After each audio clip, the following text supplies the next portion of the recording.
This is fantastically delicious bread. Rich and super chromatic. It's delicious with milk, and with ham, and with smoked bacon, and with salt and green onions, and it's delicious on its own. You can just eat it in chunks with pleasure. Absolutely not dry, not at all moist, a very nice crumb, and a freaky crispy crust. Bake and enjoy.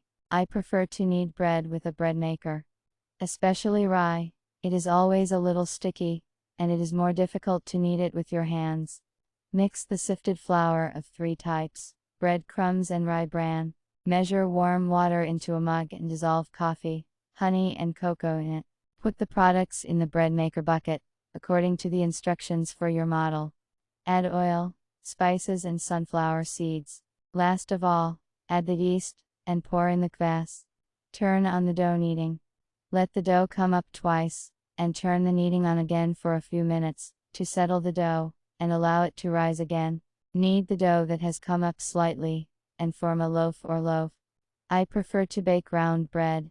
It seems to me that it is more homely, more cozy and tastier. Transfer the bread to a sheet of parchment, or a mat, and brush it with flour on top. Let me come up a little more.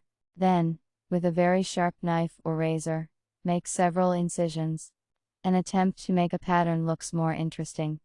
By the way, it is convenient to make incisions with a stationary paper cutter. Put the bread in the oven, warmed up to 70 degrees, splash half a cup of hot water, and let the bread come up with steam 1.5 more times. Then increase the heat to 220-240 degrees, and bake until the bread grabs the crust, still soft. Then reduce the heat to 200 degrees, and bake until ready. Baking will take about half an hour. Cover the finished bread loosely with a towel, and let it cool, and ripen for at least a few hours, preferably overnight. Then the taste of bread will be revealed completely.